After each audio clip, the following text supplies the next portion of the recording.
মন্দিরাদি, ঘুমোচ্ছ? না। ও, তাহলে রাগ করেছ? কথা বলবে না? আমার এখন কথা বলতে ইচ্ছে করছে না চম্পা।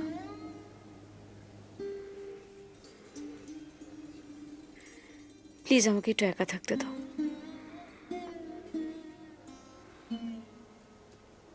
আমরা সবাই তো একলাই আছি মন্দিরাদি। সরি, তোমাকে বিরক্ত করলাম, প্লিজ কিছু মনে করো না। তুমি সবসময় এরকম বাচ্চা মেয়ের মতো করো কেন বলো তো? আমার একদম ভাল লাগে না। আচ্ছা, আমি কি একটু চুপ করে থাকতে পারি না? আমাকে কি সবসময় কথা বলতে হবে?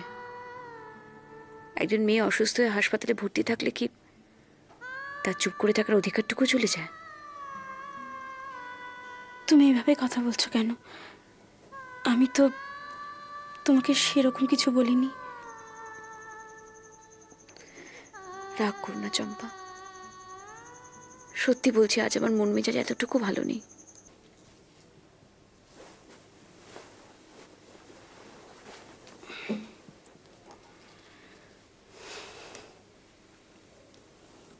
কি হয়েছে? অসীমদা কিছু বলেছে না মাসিমা? ওদের কথা আর ভাবি না। ও মাসে কি? কেন? কি লাভ বলো তো ভেবে? ওরা তো ওদের সাধ্যমতো করছেন আমাকে সুস্থ করে তোলার জন্য, যতটুকু পারছে। আমি যদি এর চেয়ে বেশি কিছু আশা করি তাহলে তো কষ্টটা আমারই, তাই না? তা ঠিক, তবে হেমপ্রভা দেবীর কেবিনে গেছিলাম।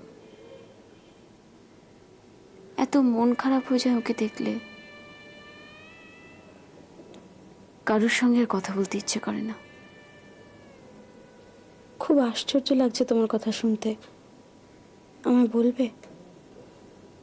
কি বলবো বলো? ওই রকম একজন অসামান্য মহিলা, ওনার জীবনে যদি এরকম নিঃসঙ্গতা থাকে, তাহলে আমরা যারা খুব সাধারণ মেয়ে, তাদের জীবনটা কি হতে পারে বলতে পারো? কি রকম? হেমপ্রভা দেবী দেশের কাজ করতেন, মানে সবটুকু দিয়ে। আর ওর স্বামী ইংরেজ সরকারের পুলিশ ডিপার্টমেন্টে কাজ করতেন। ওনার স্বামী অকালে মারা যান। তারপর থেকে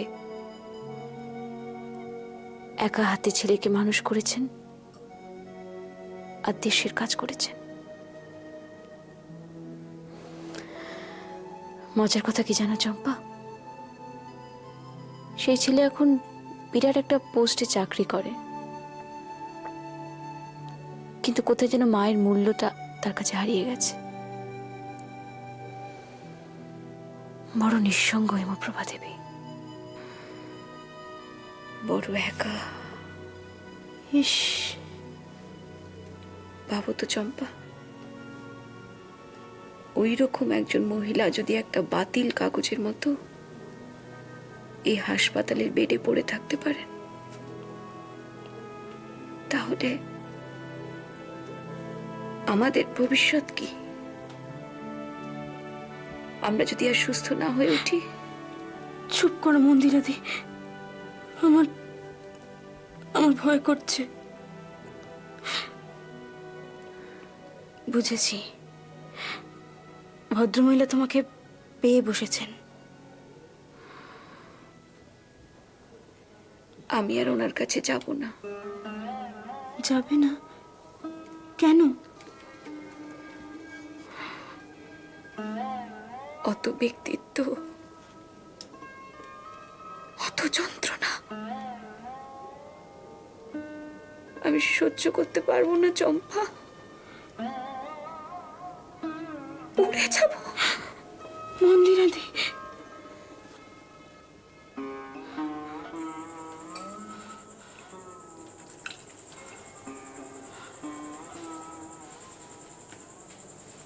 দিদান, হ্যাঁ শোনা, বলো বলো। আমি জাহাজে চড়ব। মামু কোথায়? মামু বলেছিল জাহাজে চড়াবে। মামুকে ডাকো। ও কি বলছে মা? ভুল বকছে গো, জ্বরটা খুব বেড়েছে তো, জ্বরের ঘরে ভুল বকছে। তিন্নি কোথায় গেল বলো দেখিনি, আমার ভালো লাগছে না।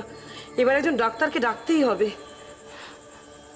ও মামনি, মামনি গো, এই দেখো আমাদেরকে একটু দেখো মামনি, আমার তুমি চিনতে পারছো না? ওসব কি বলছে বলো তো? কিচ্ছু হয়নি আমার দিদি শোনা।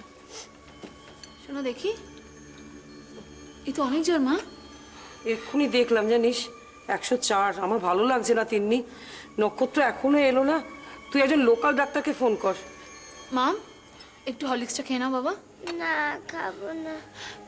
লক্ষ্মী শোনা আমার, তুমি সারাদিন কিচ্ছু খাওনি তো বাবা। আমি খাইয়ে দিচ্ছি। মনা একটু দেখি দেখি, একটুখানি খাও বাবু। হ্যাঁ মা, খেয়ে না। তুমি একটু দেখো না মা। এই শর্মিলা, তুমি একটা কাজ করো না, টয়লেট থেকে এক বালতি জল আর একটা তোয়ালে নিয়ে এসো তাড়াতাড়ি। একটুখানি খাও।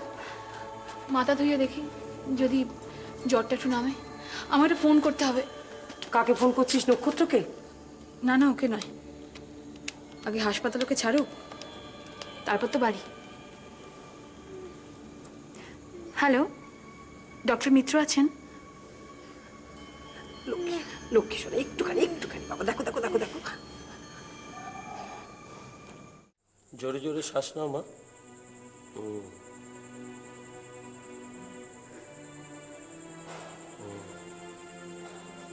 দেখি পিছনটা একটু তুলো। হ্যাঁ,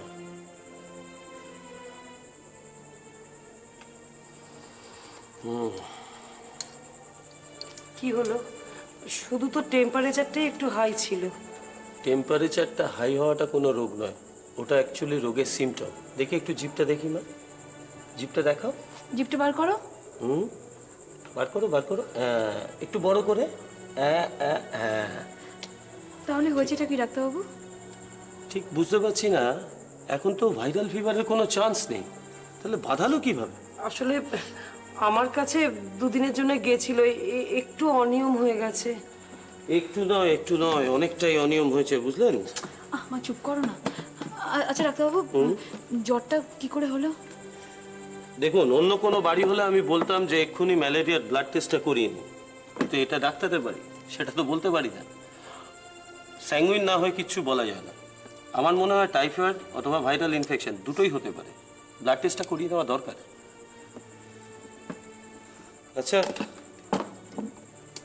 ঘন ঘন ওকে মাথাটা ধুয়ে দেবেন, না হলে কনভালশন হওয়ার চান্স আছে।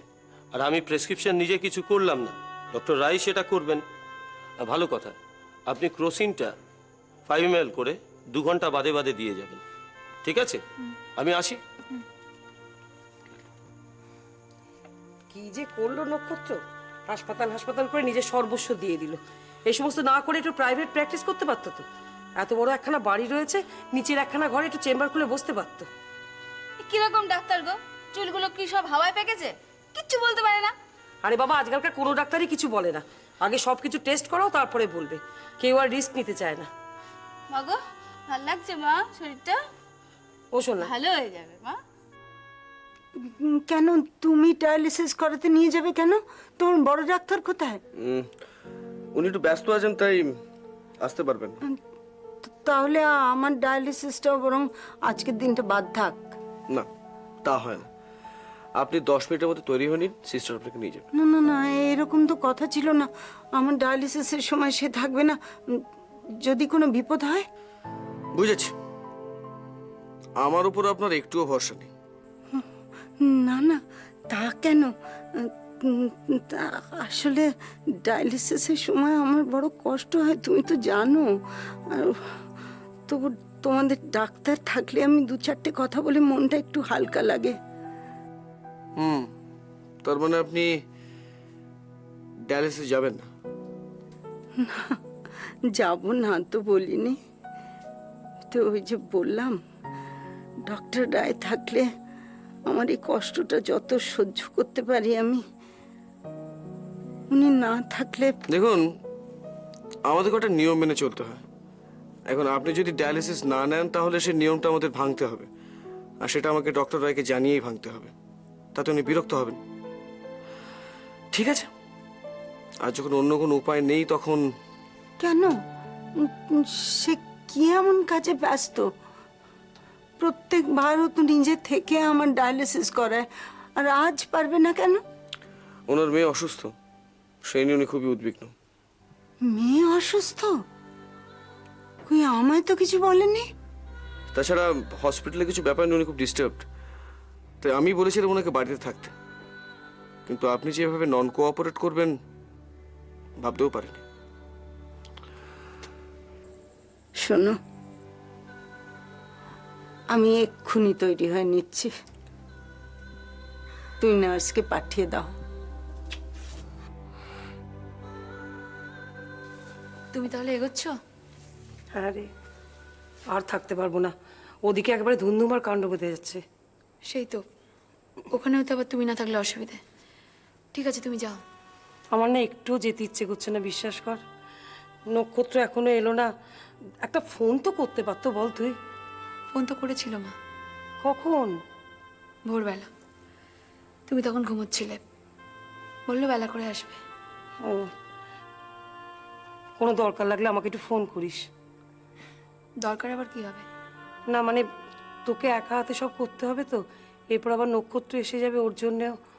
শর্মিলা তো আছে মা, তুমি একদম টেনশন করো না। ও তো জ্বরটা অনেকটা কম এখন। তুমি বাড়িতে সাবধানে যেও, আর গিয়ে একটা ফোন করো, ঠিক আছে?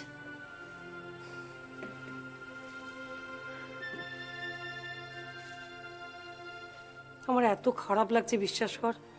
মেয়েটা আমার কাছে বেড়াতে গেল, গিয়ে। মা, তুমি যে কি বলো না, আমার মেয়ে বাক্সে ভরা পুতুল নয়, অসুখ এখানেও করতে পারত। নক্ষত্র কি ভাববে বলতো? কি ভাববে? আশ্চর্য কথা বলো মা, নক্ষত্র একজন ডাক্তার। বাবা কোথায়? ওই দেখ, আবার ঝড়ের করে বুল বকছে রে। না না, ও এমনি ডাকছে। কি হয়েছে মা? হুম? বাবা বাবা এক্ষুনি এসে যাবে। আমি তো আছি, বলো কি দরকার? শোনা, আমি আছি তো, বলো কি দরকার। তুমি যাও মা, আমি তো আছি। কি বলো মা? শোন, জ্বরটা কমেছে? অল্প, 2.2। কাল রাতেও ভালো করে ঘুমাইনি জানো। হাসপাতাল যাবে না? হ্যাঁ, হাসপাতাল তো যেতে হবেই। হ্যাঁ, কি বলো? সেখানে কতদিন অপেক্ষা করছে আমার জন্য। তাড়াতাড়ি চলে আসবো আমি। কিন্তু বাড়িতে তো।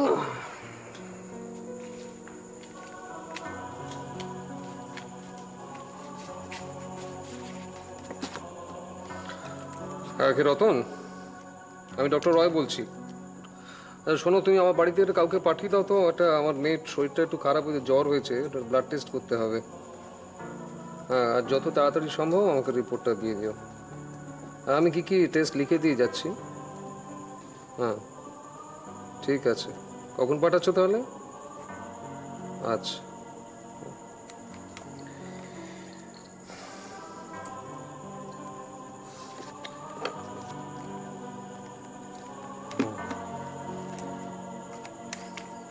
আচ্ছা, রিপোর্টটা পেলে তুমি আমাকে একবার ফোন করে জানিও। এখন যা ওষুধ চলছে সেগুলোই চলবে। রিপোর্টটা দেখে তারপর যদি কিছু চেঞ্জ করা হয় তো করে দেবো। দিদির কি হয়েছে? হতে পারে ম্যালেরিয়া, দেখা যাক রিপোর্ট কি বলে। সত্যি বলছো? কি আশ্চর্য, সত্যি বলবো না কেন? সেরকম কিছু হলে আমি কি যেতাম হসপিটাল? হ্যাঁ হ্যাঁ, ঠিক আছে। হ্যাঁ, আসছি আসছি আসছি। ওকে ওকে, কিছু ভয় নেই। হুম।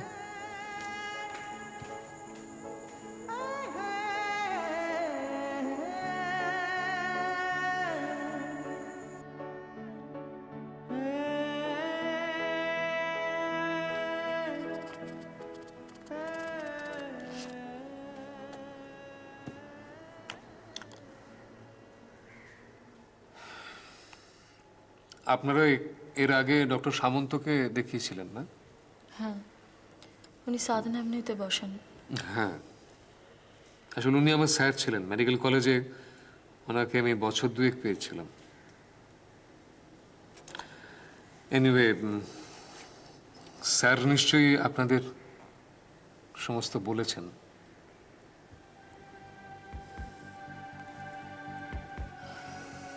আসলে কিডনি থেকে ক্যান্সারটা ছড়িয়ে গেছে, এখন আমাদের হাতের একেবারে বাইরে। মানে সেডেশন দিয়ে যন্ত্রণা কমানো ছাড়া আমাদের আর কিচ্ছু করার নেই। বুকে জল জমতে শুরু করেছে, সেটা 2-3 দিন অন্তর অন্তর বার করে দেওয়া হচ্ছে, কিন্তু এর পরে সেটাও পারা যাবে না, কারণ ব্লাড আসবে। আমরা জানি স্যার, ডক্টর সামন্ত আমাদের সবই বলেছেন। ওনার রেকমেন্ডেশনেই মাকে এখানে ভর্তি করালাম। আপনি ওনার মেয়ে? হ্যাঁ, ইনি আমার দাদা। আসলে আমরা দুজনেই বাইরে থাকি। আমি ব্যাঙ্গালোরে ম্যানেজমেন্ট পড়ছি, আর দাদা একটা কোম্পানিতে হায়দ্রাবাদে সফটওয়্যার ইঞ্জিনিয়ার। আচ্ছা। তো প্যারিসে একটা প্রজেক্টের কাজে বাইরে ছিল কিছুদিন, তো মায়ের এই অসুস্থতার জন্য ছুটি নিয়ে এসছে। খুব ভালো করেছেন, এই সময় মায়ের কাছাকাছি থাকাটাই ভালো। তো একটা কথা আপনাদের বলতে খুব ইচ্ছে করছে, যে আপনারা কিন্তু খুব লাকি এরকম একজন মা পেয়েছেন। আমরা সত্যিই খুব লাকি, কিন্তু মা যে এত তাড়াতাড়ি।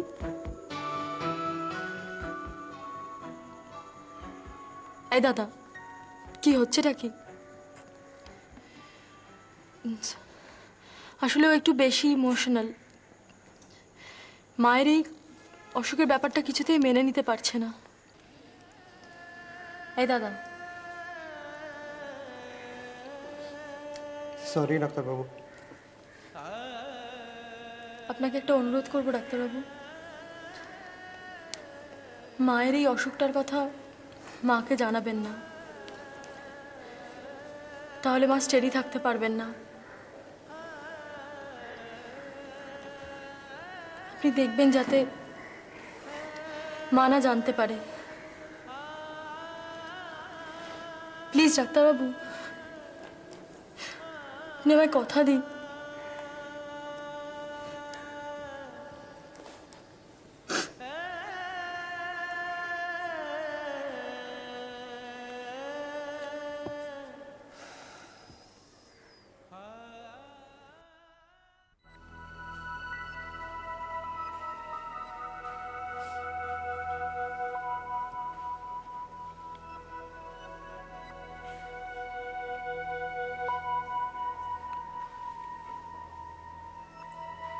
টিনা, টিনা বলো প্লিজ,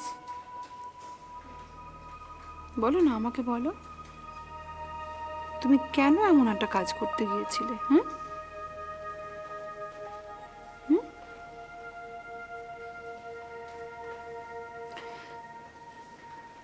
তোমার মা ডাইজেপাম খান তো? উনি বলেছেন কি যে ওনার কৌটোতে না 5-7টার বেশি ট্যাবলেট ছিল না, কিন্তু আমাদের এখানকার অ্যানেস্থেটিস্ট তো তোমাকে পরীক্ষা করে জানিয়েছেন যে তুমি অন্তত 20-25টা ট্যাবলেট খেয়েছো। এতগুলো ট্যাবলেট তুমি জোগাড় করলে কোত্থেকে?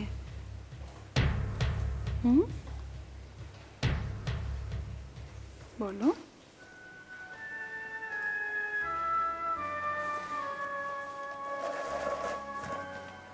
এতগুলো ট্যাবলেট তুমি কোত্থেকে পেলে? কে দিল তোমাকে? আর তুমি এরকম একটা কাজই বা করতে গেলে কেন? কেউ করে এরকম?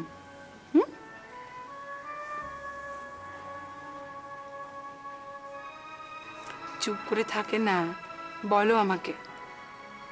ডাক্তার হিসেবে না বলতে চাও তুমি, তোমার একজন ওয়েল উইশার হিসেবে আমাকে বলো। Maybe I can help you. Don't keep mum, বলো। টিনা,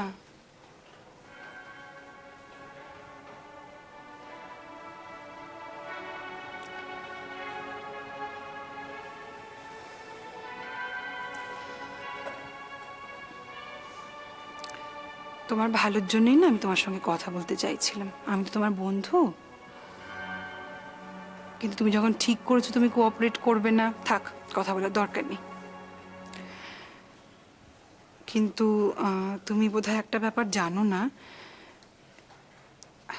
আত্মহত্যার চেষ্টা কিন্তু একটা শাস্তিযোগ্য অপরাধ। আমরা কিন্তু পুলিশকে খবরটা দিয়েছি। কি হচ্ছে? কিছু বলবে? ঠিক আছে, ঠিক আছে, ঠিক আছে, ঠিক আছে, বাস বাস বাস বাস বাস বাস, ঠিক আছে, ঠিক আছে, ঠিক আছে, এই তো আমি আছি, বাস বাস বাস, ঠিক আছে, ঠিক আছে।